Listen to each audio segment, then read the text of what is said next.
Innovation Series event. We'll wait maybe another minute or so to let people log on, and then we'll get started. Really excited to see you all here.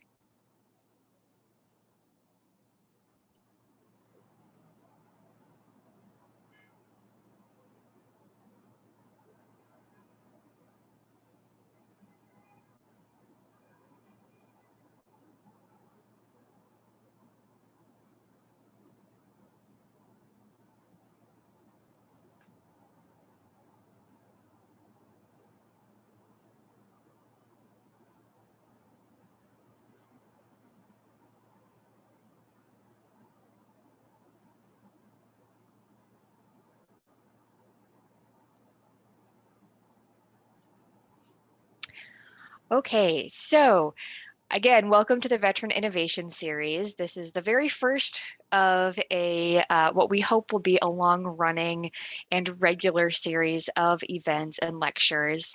I'm Chelsea Burke. I'm the director of IVETS, which is Iowa Veteran Education, Transition, and Support here at the University of Iowa.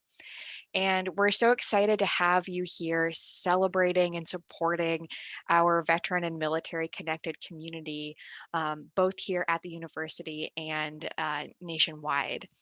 So the aim of the Veteran Innovation Series is to bring veterans who are some of the most successful innovators in their field to the university to build connections with our graduate and professional students, and also to provide University of Iowa grad and professional students who are veterans or currently serving with an opportunity to share the amazing work that they are doing.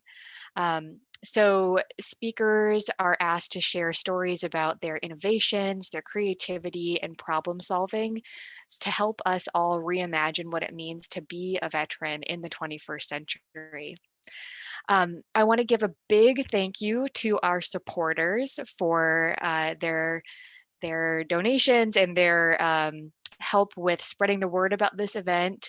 Thank you to the Graduate College, the Tippie College of Business, the Department of Anatomy and Cell Biology in Carver College of Medicine, and the Office of the Vice President for Research for helping us with this.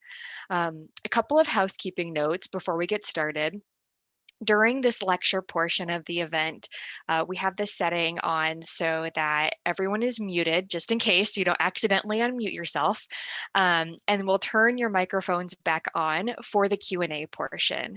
For that portion of the event, you are welcome to either raise your hand if you're familiar with that function in Zoom, or you can ask a question in the chat, and Jake and I will make sure that those questions are answered. Um, After the Q&A, we have the really exciting announcement about which University of Iowa graduate and professional students will be giving the April lecture for this series. And then we'll take a little break, 2 to 3 minute break, and then we'll have the networking event. So we invite all of our grad and professional students to stay around for that portion, which runs until 5:30. And any undergrads, if you're interested in going to grad school or interested in the things that Dr. Paullin researches, that would be a great opportunity for you too. So once again, thank you to everyone for your support for this event, and thank you, Dr. Paullin, for being here. I'm going to turn this over to Jake to introduce her. Thanks, Chelsea. So it truly is my honor today to be able to introduce Dr. Paullin. Today, you know, this speaker has made great effort to learn from her environment and to construct her life's work towards building a better world. She's an Operation Iraqi Freedom Veteran, serving in her 15th year in the U.S. Army Reserves. She is an inspiring woman scientist who began her research journey working under the mentorship of the Dr. Heidi Super at Minot State University in North Dakota, where her work focused on understanding the complex genomic rearrangements that lead to blood cancers in infants and children.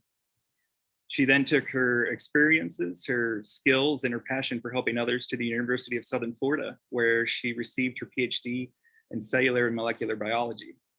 It's here where her research transitioned towards interrogating ovarian cancers, a disease that's seen little therapeutic advancement in the past 30 years. As a scientist, she's gone on to start Free to Feed, a company that's dedicated to understanding infant food allergies, an endeavor that's born from experience with her own children. And in fact, she joins us today from Rockefeller University in New York, where she's a participant in this year's IndieBio, which is a program that's geared to accelerate the vision of startup companies such as Free to Feed. She's a veteran, a scientist, a scholar of the Pat Tillman Foundation, and an innovator that's focused on making an impact in the world. And today, our Hawkeye community will have the opportunity to learn from her experiences. So on behalf of the Veteran Innovation Series, I give you Dr. Trillitye Paullin. Thank you so much, Jake. That was phenomenal. Well, that's my story, you all. Thank you all for coming. And so I'm going to share my screen with you, and we will get started. So before I start sharing my screen, I want to take a moment to say thank you to Jake. Thank you to Chelsea for having me today. Thank you to the U of I for having me today. It is an honor to get to speak to you as a veteran, as a scholar, as a mom, and as a scientist. And so when I was approached about making this particular talk, I really thought back to like what does the innovation stem from? Where did this innovation come from that led me to founding a biotech startup? And quite honestly, it goes very far back. And so I think in order to fully appreciate and understand the innovation that later came out of my military experience and my life experience, a story or a journey is to be had. And so I'm gonna share a little bit of a journey with you. And if you could let me know when you can see my screen. Perfect. Wonderful. Okay, so my name is Dr. Trillitye Paullin. I am a molecular biologist and the founder of Free to Feed. And at one point, I was an adorable little girl. And I am actually from the United States. So I have lived all over the US, and I'm born, if you will, in Oregon, and have lived in upwards of 25 or more states, and all over, mostly in the Midwest, and have moved a lot.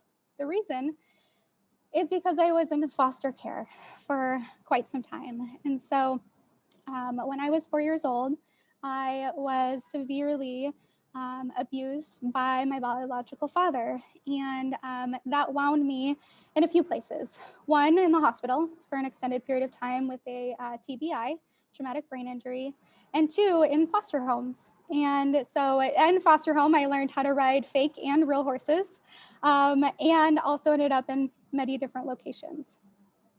In the midst of that, eventually I was returned to my family. And when I was returned to my family, I ended up with additional issues that I faced, physical, sexual, and emotional abuse. And to the point where there were moments when, for example, in this snip that you see from a newspaper, I had to wear glasses because the swelling of my brain was so severe that it impeded my ability to see. Today, I do not wear glasses because my brain is healed, thankfully. And as you can see, my childhood growing up was rough. It was a rough go. However, I knew that I wanted something better. I knew that I wanted something better for my family. I knew I wanted something better for my future. And I knew that the things that were happening to me happened to my parents and my parents' parents and my parents' parents. And it was very cyclic. And so in order to break that cycle, my senior year of high school, I decided that the Army was the answer to all of my problems. Which quite honestly took me from one kind of trauma to another, if we can be totally honest. But it did provide many things for me. Things that it provided was stability and a family and discipline. And it taught me so much at 17 years old. So I joined when I was 17, right before I graduated from high school. And I now today still serve and am about to celebrate my 16th year in the Army National Guard. And so the hope in joining the military, and definitely hope is the best word for it, was that this would give me the tools I would need to break that cycle of abuse that I had experienced, and that I could have something better for my own family and children. And it did that in many ways. And so while I joined the Army in 2005 at 17, I then deployed shortly thereafter. So I deployed to Iraq in 2007 to 2008 as a 19-year-old. And what a place to grow up. So what a little of childhood I may have held on to was quickly shifted into a third world country. And I do truly believe that I grew up in Iraq the rest of the way, if you will. I had the opportunity while I was deployed to volunteer to go out on missions with the local the local population, which isn't always an opportunity afforded to women, to interact and be sort of the cultural barrier, if you will, between the all male infantry units, for example, and the women local nationals. And so one of 28 out of 600 males that we had in our task force that deployed, I went and got to not only be a part of the mission, but also had the opportunity to serve outside the wire and truly understand and see the actual struggles that women face in other parts of the world. And what it did for me is it created a new sense, a renewed sense even, of appreciation for how tough my upbringing may have been. I had opportunities that were sky high at the moment that I got home. And I truly took that to heart, that the women who I was leaving, if you will, still in their country of origin, did not have the opportunities that I would have when I got home. So when I got home, I decided that I was going to shoot for the moon. And I started with earning my bachelor's degree. So I returned home. I gained myself a husband, and I definitely went through a purging phase at one point, because this is the best picture I could find for you of him. I'm sure he has better sides, so my apologies up front. But I did gain myself a husband when I got back from Iraq, and I gained myself a bachelor's degree. And while I was getting my bachelor's degree, I was given the opportunity to do cancer research. And so when I had returned from Iraq, I said, you know, I want to do as much as I possibly can with my degree, with my opportunities that I have. What can I do? And I knew I loved science, and I knew that was the field I wanted to be in, and that was about it. And while I was getting my bachelor's degree, I was going to Minot State University, and a wonderful professor, Dr. Heidi Super, asked me if I would be interested in working for her in her lab. And I was over the moon. One, like an actual paid internship, so it would be something I'd be able to do as my job, which is amazing. And two, I truly fell in love with cancer research and found my calling, if you will, to be cliche, if you will. And so I finished my bachelor's degree in biology and chemistry, finalized out lots of great research under Dr. Super, where I truly began to appreciate research and the cancer field, and get to go to conferences, and really loved that particular field. So when my husband at the time, who was in the military, was stationed in Tampa, Florida, I decided to pursue my PhD. So truly leaning into being able to continue cancer research, I found a lab in Tampa, Florida at the University of South Florida, where I could do ovarian cancer research, which was specifically important to me because my mom had been diagnosed with ovarian cancer when I was 15. And so I watched her go through surgeries and chemotherapy, and that was an interesting and hard time for our family. And so the opportunity then to find a lab that not only would allow me to do cancer research, but very specifically ovarian cancer research, as Jake mentioned, has had little to no leaps in research in decades, was close to my heart. And so I started my PhD. Most of it looked exactly like this picture, where I was either, elbows deep in research or elbows deep in grading, which was not my favorite part of being a grad student. However, in the midst of that, when I started grad school at the University of South Florida, two things happened. I lost a husband and I gained a dog. So, not an awful trade. I still have my dog. She's wonderful. And so this is Annie. And I went through a divorce. And in the middle of that, I quite honestly thought that I would need to drop out of grad school, because between getting a divorce and losing a good portion of the income that we had coming in, that I had available to me, I also was running out of GI Bill. So the funds that were coming to me in a stipend, turns out that Uncle Sam will say, yeah, I think you've educated yourself a little too much, you're cut off. So even though I was continuing to get additional degrees, I had ran out of my stipend at the same time that I was getting a divorce in the middle of Tampa, Florida, which is not the cheapest of places to live. So I was preparing to go home to share with my family that I would be dropping out of grad school, but I'd still have my dog, so it wasn't all bad. And in the midst of that, I met a Tillman Scholar.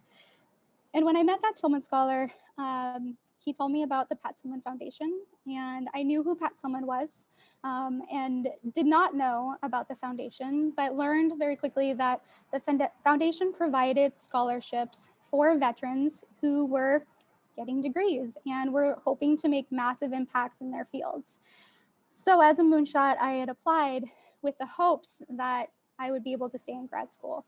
And I think I snuck in because I was accepted into the 2014 Tillman Scholar cohort, and the Pat Tillman Foundation paid for the rest of my schooling.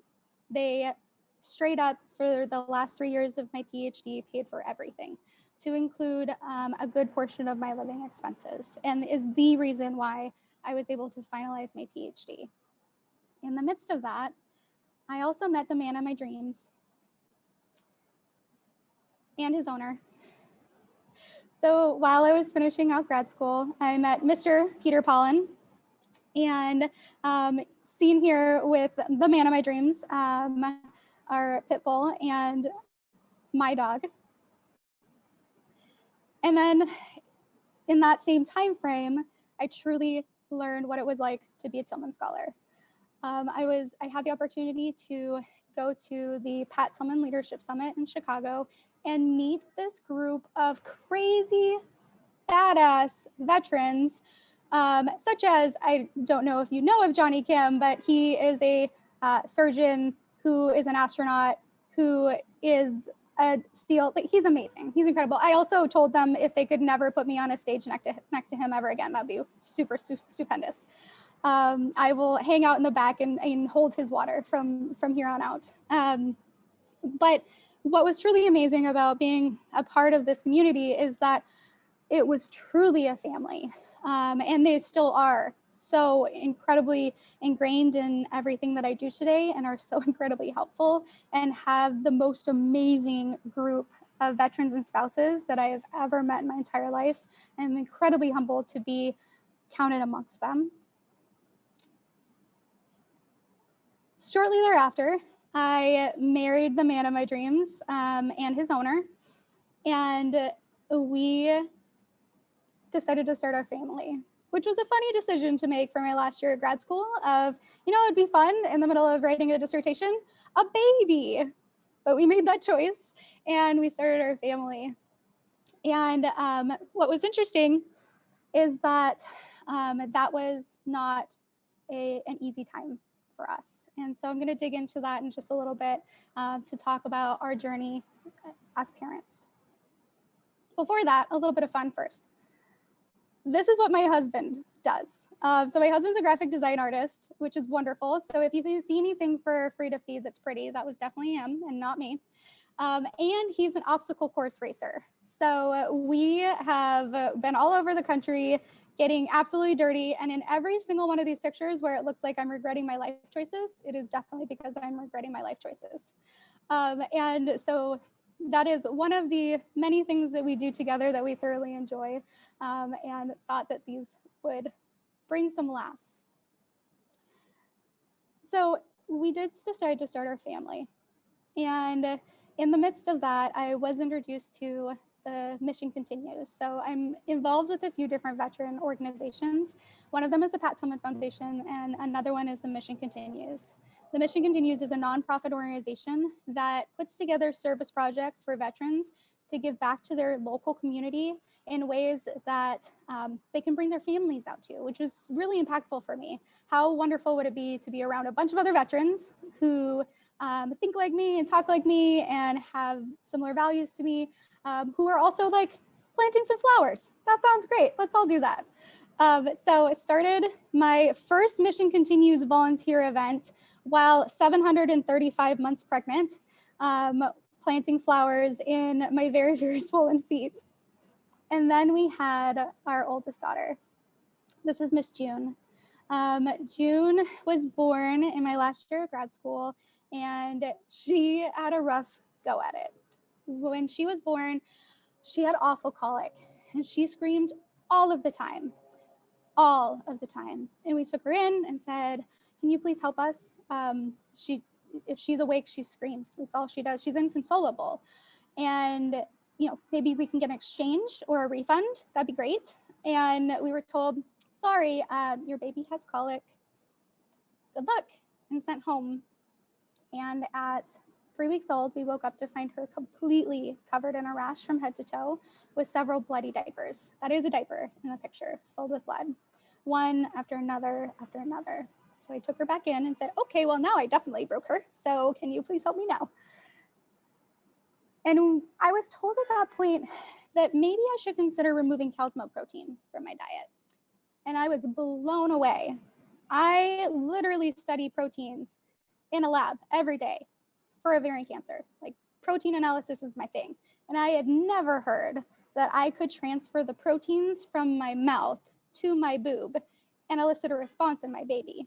That blew me away. So I did. Oh, okay, yeah, no more cheese. Got it. I went very strictly dairy-free, no cow's milk protein, and my baby spiraled. And she got worse very, very quickly until we were admitted to the hospital, because all that came out of her little body was blood. I remember having her on the kitchen table on a changing pad that didn't have any cover on it, because she had already bled all over the cover. And so it was just plastic, because she just continued to bleed. And every time I would take her in, we would be told, "We don't know, she'll probably outgrow it, go home." And so eventually a gastroenterologist, a pediatric gastroenterologist, I think, took pity on my eye bags, because at this point I was a shell of a human, and admitted us to the hospital because I couldn't anymore. And they put her on a starvation diet. And what that means is that they give you a little bottle of Pediasure and say, "Don't feed your baby for 24 hours. If she's completely inconsolable, give her a few drops of this Pediasure, and otherwise do not feed her." And since I was breastfeeding at the time, and I was the food, that was very difficult. So I remember pumping in the stairwell of the hospital. They didn't have a spot available for me. And so I was in the stairwell, plugged in, pumping, because I needed to keep up my supply while not feeding my baby. And I had been told when we were admitted to the hospital that my breast milk was poisoning my baby, that my breast milk was killing my child, while literally having my boob in my hand, because the medical professional had walked in on me breastfeeding, because that's what you do when a baby's hungry. You get your boob out and you feed your baby. And that was the response that I had been given. "I can't believe you're breastfeeding your baby right now. Your breast milk's poisoning your baby and it's killing your child." So I sat in the stairwell of a hospital and pumped every 2 to 3 hours while my daughter cried in another room, and I bawled hysterically, not knowing what I was going to do next. After 24 hours, they came in and said, "Okay, your baby seems to be getting better. The blood is starting to subside. So it seems then that she likely has a food allergy." Unfortunately, we can't test infants to determine what it is they're allergic to. She's too young. So here's your hypoallergenic formula. It is made out of corn. It smells like sweaty gym socks, and it costs $50 a can. And while the first two things I could have gotten over, the last one I quite honestly couldn't do. As a grad student, I couldn't afford $50 a can formula every couple of days. So I went from feeding my baby something that hurt her to not being able to feed my baby at all.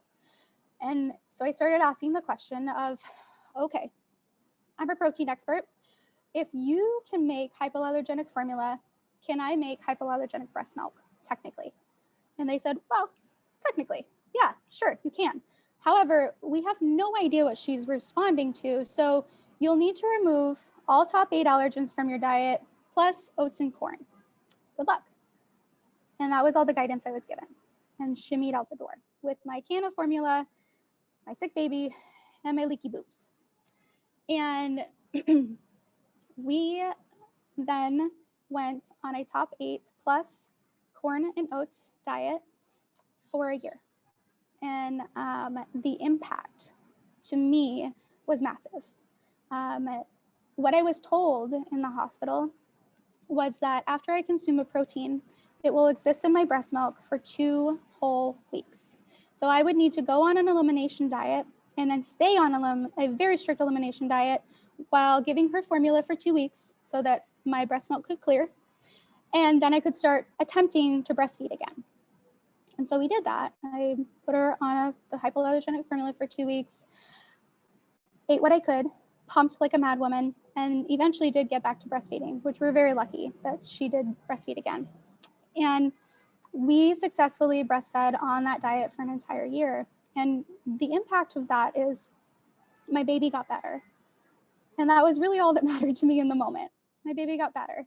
But by being told that my breast milk would contain a protein after consuming it for weeks, it made every single thing that went in my mouth poison. It made every single thing that went in my mouth absolutely terrifying. Because lo and behold, if I were to eat something and my husband accidentally cooked it in the wrong oil, I would poison my baby for 2 whole weeks.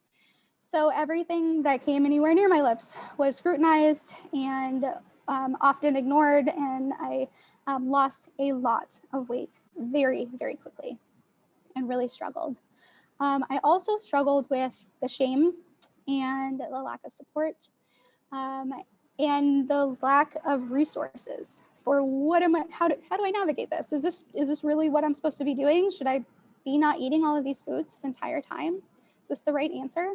But no resources to be found. And so we got through that time. I essentially put my head down and plowed through. I was also, mind you, in my last year of grad school, writing my dissertation and defending my work. And so it was easiest for me to put my head down and plow through. I remember the first time we took June to daycare, the daycare gave her another mom's breast milk the very first day on accident, and it elicited a massive response for her. And we knew what had happened because they accidentally put like the bottle on the form and the bottle in her bag and all of that, and she had a really strong reaction. And I then snuck June into the lab that I was working in for several months because I couldn't bring myself to take her back to daycare. So don't tell USF. I think statute of limitations is probably passed, but may or may not have been covered by several lab mates when health and safety came in to say, like, is that a baby carrier? Nope, definitely not. That's for research purposes only. So once we got past a year and I graduated, hallelujah. I'm not entirely sure how I managed all of those pieces all at the same time. I do have a little bit of an idea. A lot of it has to do with my wonderful husband. We decided to move to Idaho. So my mom and stepdad live near Boise, Idaho. So we decided to pack up the family 2 days after graduation and make the trek across the country to Boise, Idaho. And my poor Floridian husband has never let me forget it. And I got my dream job. I came out of grad school, and quite honestly, we went to Boise, Idaho, and I didn't quite have a job yet, but I was working on it. And I got my dream job working as the head of R&D for a biotech startup that did stem cell cancer research. Oh, it's amazing. And I was running the lab in charge of 3 other PhDs, doing incredible research and loving every minute of it, specifically looking at stem cells derived from umbilical cord blood. And we decided to expand our family and have baby number 2. You can see June is here in that picture with me in my military uniform, my maternity uniform, with her puppy that she has put under my pants to show everyone exactly where babies exist, where babies are.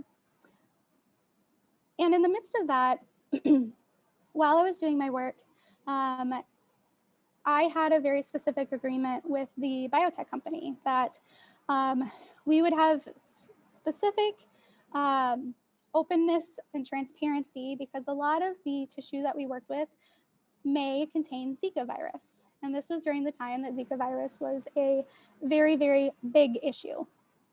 And lo and behold, while I was pregnant with my second daughter, Rose, the biotech company had accidentally exposed me to the Zika virus through these tissues and then purposely covered it up. And so I found out on accident and then had to do multiple Zika tests over and over and over again throughout the rest of my pregnancy. I was very lucky that my own lab practices kept me from contracting Zika while we were making literal like powderized versions of tissues that had Zika virus. That's some like Resident Evil shenanigans. So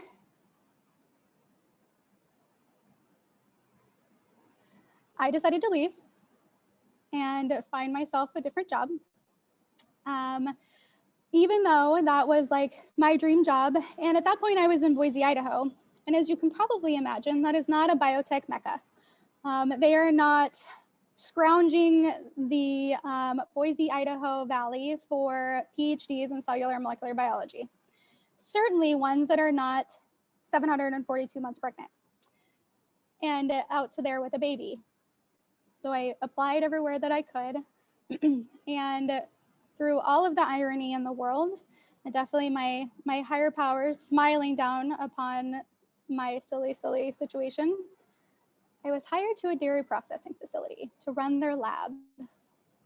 And so I was just as overeducated as I was underqualified for this job. I had way too much schooling and literally zero experience in food manufacturing. And they hired me to run their lab, for better, for worse, while being super duper pregnant. And I'm incredibly grateful to them to this day. And then we had our baby. So this is Miss Rose. So June and Rose are our 2 daughters. June today is 6. She just turned 6, and Rose is almost 3. And Rose had the same exact problem as June did. Even though I had already started cutting things from my diet right before she was born because I was petrified, shortly after Rose was born, she started showing reactions and started responding to proteins in my breast milk. And I couldn't believe that this was going to be my journey all over again. And so I took a moment to step back and to pop my head out of the sand. Because the first time around, I just put my head down and did what I was told and didn't ask questions and just continued to plow forward. And this time I could not imagine doing that again for an entire year for my second daughter. And when I popped my head out of the sand, I was specifically looking for where are the products, where are the resources, where are the people, please help me. And I found so many people and so few resources and so little research. What I really found was shocking in that all of the research that I found indicated that proteins in mom's diet would peak and clear within 24 hours often and did not last within mom's breast milk for weeks on end.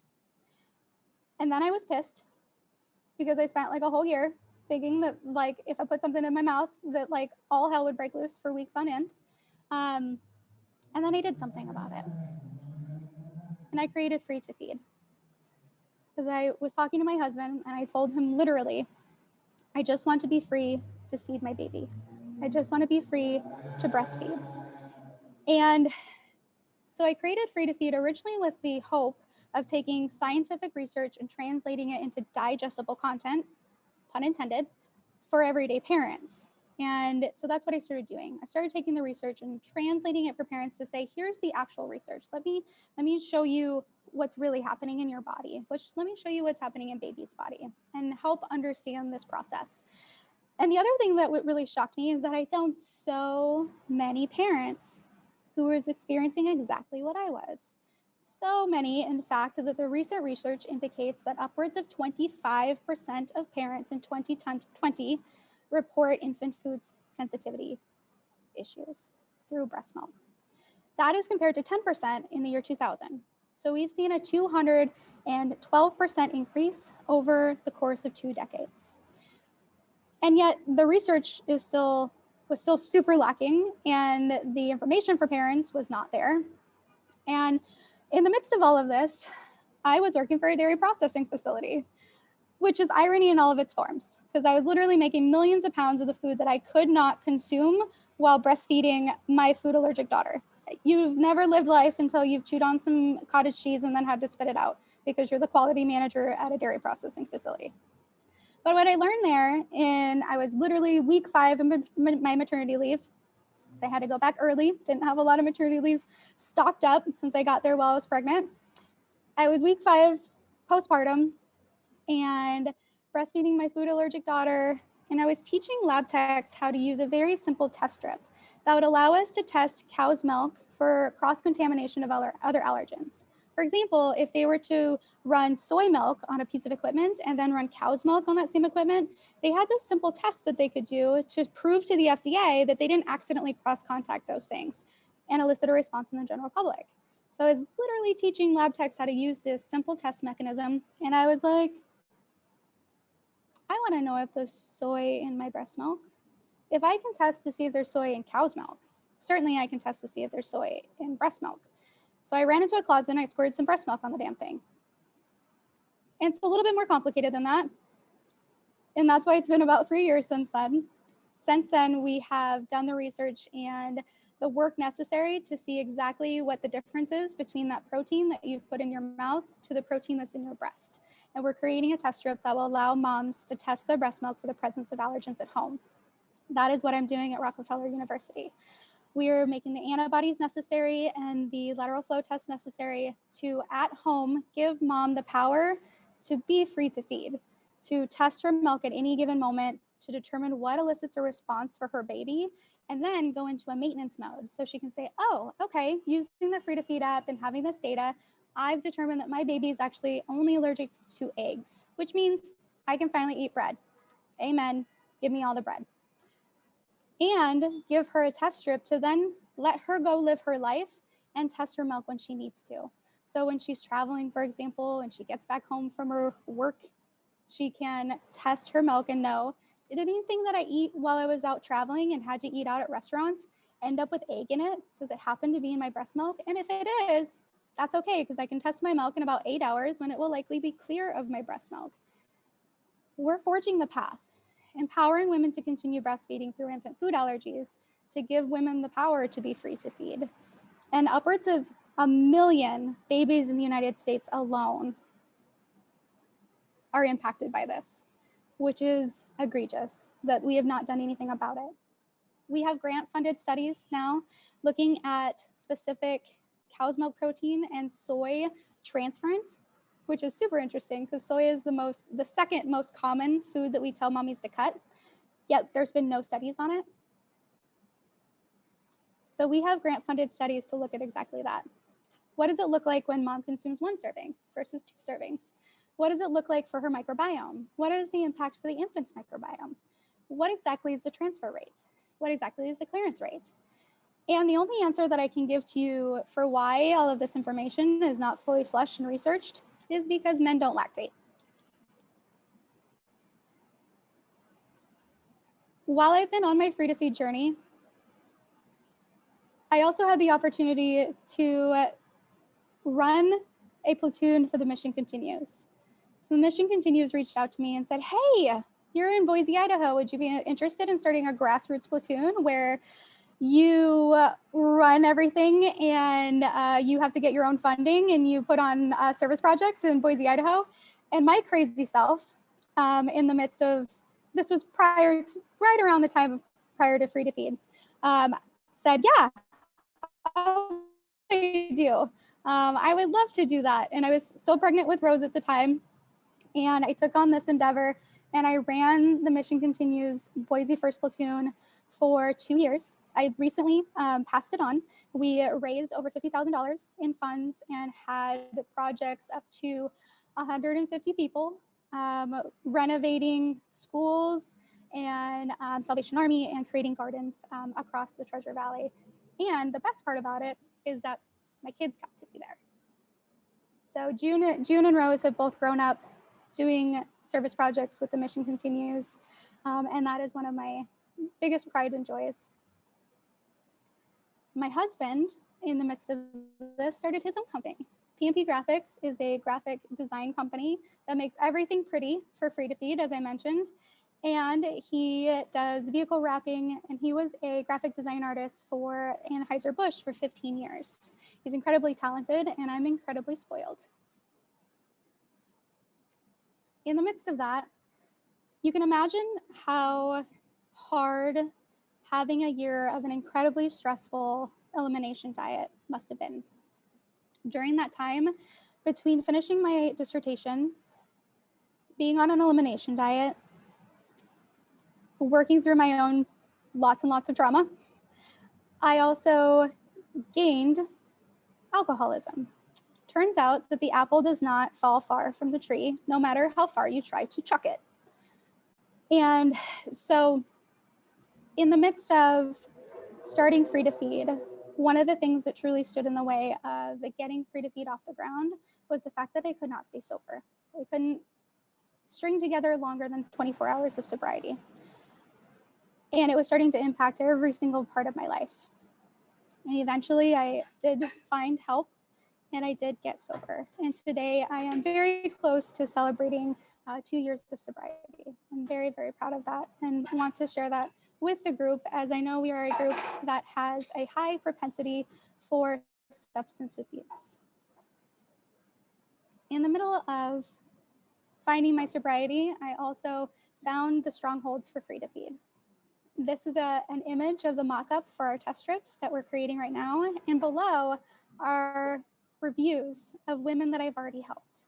So today we offer one-on-one mommy consults for parents to meet with me to talk about the science behind how they can transfer proteins from their mouth to their breast, and how to navigate it, how to get through an elimination diet, how to empower mom to get to happy, healthy baby, and then open her diet back up to figure out what's actually eliciting a response so that she only has to remove the things that are actually triggers and have a sustainable diet long-term and feel empowered through that entire journey and seen through that entire journey so that perhaps maybe alcoholism doesn't end up being the road she goes down.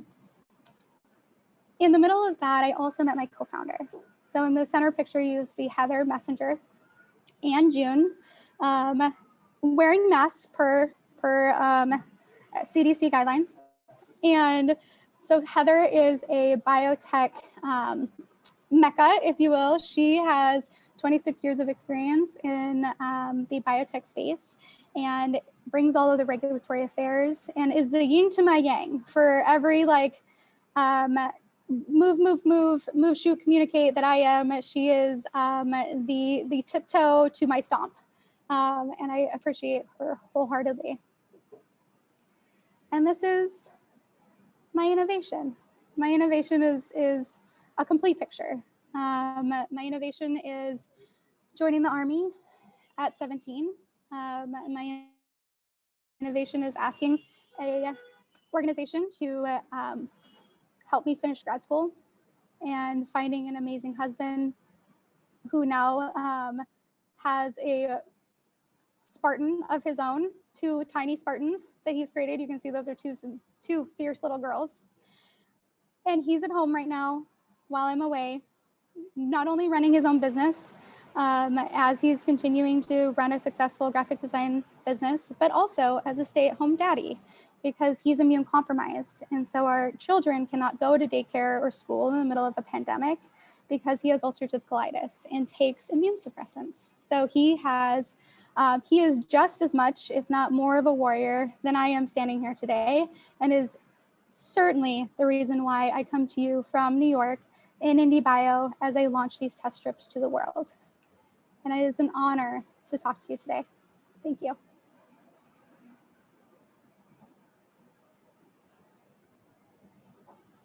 Trill, thank you so much for your talk. You know, I've heard bits and pieces of your story, so being able to hear it all today is truly fascinating. The comment I wanted to make was, it's funny that you mentioned, you know, men not lactating. I've heard the story that mammograms to look for breast cancer are extremely painful, and if men, whatever I've just been told is that if men actually got mammograms, they would find a different way by now to figure out how to do it. So.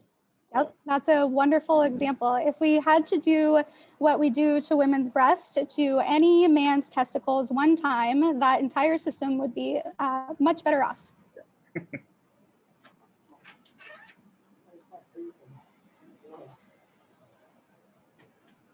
So we want to give folks an opportunity to ask Dr. Paullin questions. So we now have it set up so you're welcome to unmute yourself. You can raise a hand or ask a question in the chat if you prefer to do it that way. All of these things are available to you. So it looks like we have David Johnson. Go ahead.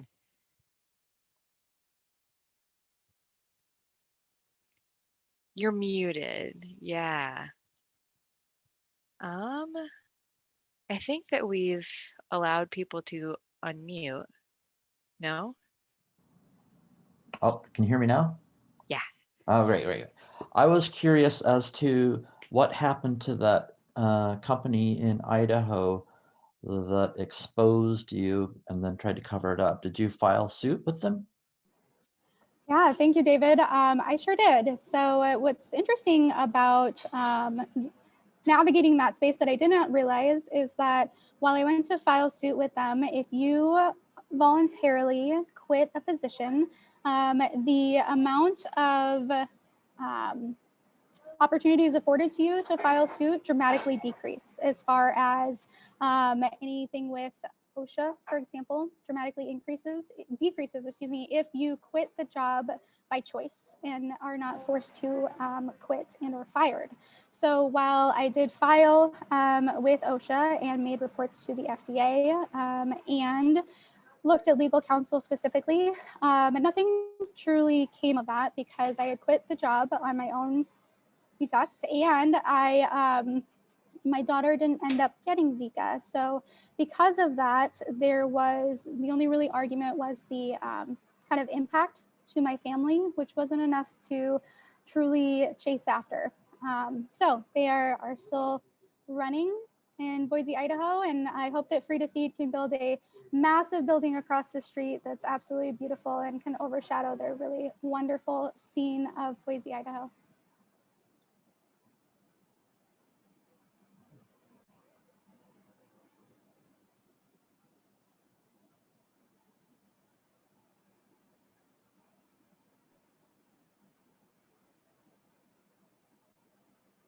Hey, Sarah.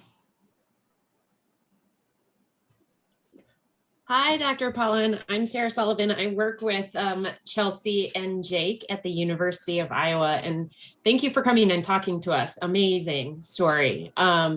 Also, I do have to say that my husband did lactate, and that's how we found out he had a problem. Just saying. He actually has a benign tumor on his pituitary gland that messes with his endocrine system that then made him grow breast tissue, and it suppressed his testosterone. And then he was asking me, is this what it feels like to be a woman? And I was like, well, I don't exactly know how you're feeling, but I'm guessing there's a little more to it, but that's part of it. So for your next research endeavor, maybe that can be one. But I was wondering where your research with cancer left off. My mother actually passed away from pancreatic cancer, and that also has not been there's not very much recent research in the past 5 decades. So I was just wondering where you are at with that and where you hope to be after your strips are introduced. Yeah, thank you, Sarah. I appreciate that. And I assume that your husband's no longer lactating, but if he is, we're doing a research study right now if you're interested in being involved. Participants get $200 gift cards. So there is that. I will say that on the ovarian cancer side, my research actually looked specifically at heat shock proteins and how we could manipulate heat shock proteins to help patients be resusceptible to chemotherapy agents. And essentially my dissertation and publications are taking spheroidal tumor models, so basically making a baby tumor out of cells. And apologies, it sounds probably like the background of a cops movie right now. I am truly in New York. You get the full experience. So what essentially my research showed is that by manipulating specific heat shock proteins, we could make those specific spheroids of ovarian cancer, different types of ovarian cancer, resusceptible to chemotherapy. Because often one of the many problems with ovarian cancer is not only do we typically catch it late because there isn't a lump to be had, if you will. So typically stage 3 and stage 4 is often when we catch it, when it's already metastasized to other parts of the body and causing other issues. But also because after we've treated an ovarian cancer patient and they go into remission, if they present with the cancer again, often though that chemotherapy cocktail that woman often received won't work the second time. And so whatever, few cells that survived the surgery or chemotherapy are then often mutated and will no longer be susceptible to the same chemotherapy. And unfortunately, there are very few chemotherapy agents available to ovarian cancer patients as well. So the research was to show that if we impact heat shock proteins in these tumors, we can make them resusceptible to those original chemotherapy agents that that woman has already received. And that is where I passed it on, as I'm sure many here are fully aware of the slow turning cogs that are research. And so pass it on to those after me and published the research and moved on.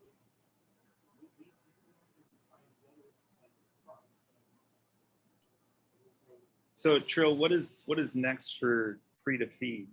I guess you're there producing test strips now. What is the next step? Yeah, so next up for Free to Feed right now, we are finalizing development of the test strips. And so going through the FDA pre-submission process for an informational only product, finalizing out the development of the app, which will support moms through this whole process, and then launch. And so we're gonna be launching a test strip that first tests for cow's milk protein in the presence of breast milk. So that one, that's the most common infant food intolerance is cow's milk protein. And then we can get all of the market feedback to say this is what I love about it, this is what I hate about it. And then we'll add all the other testing capabilities that we have all the research to already back up to add in the other top 12 infant food allergies, which is also another common misconception, is that the top 8 adult IgE mediated allergies don't one-for-one match the top infant non-IgE mediated allergies. And so we'll specifically be looking at those top 12 with our test strip, hopefully in one mechanism that mom can use the smallest amount of breast milk for the most amount of data to help her navigate what causes baby reactions, and then go into a maintenance mode. Quite honestly, my goal with the company is that this has to exist. In no way, shape, or form did I ever want to own a company. That was never my goal was entrepreneurship. I am in it now, three years and running. So quite honestly, my goal is to make this exist because it's egregious that it doesn't, and to then likely sell it in an acquisition that will take it global as quickly as possible to all of the women that deserve to have this in their hot little hands. And I will happily pass that on to a company that can do that faster than I can and go back to tinkering in a cancer research lab.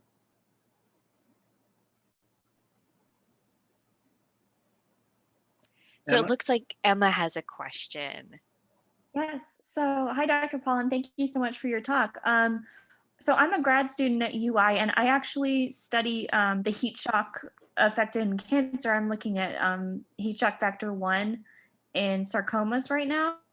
And so I was wondering, if you look at more of the actual protein size, or not the protein size, but the actual heat shock proteins, like HSP 90 and HSP 70, or if you are in my lab. So I'm just, if you want to. Yeah, for sure. Thank you, Emma. I appreciate that. And thank you for your own research and your own work. So specifically for ovarian cancer, we looked at certain knockdowns of HSF1, as well as manipulating heat shock protein 90 and heat shock protein 27.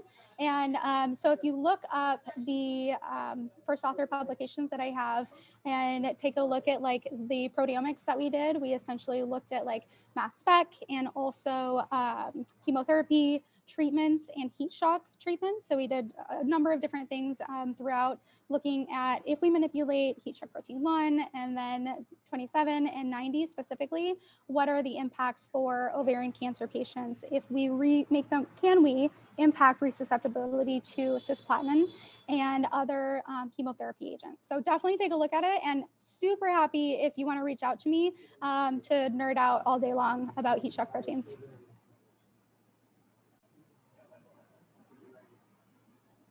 So it looks like we have time for one more question. There's this one in the chat from Megan Arps.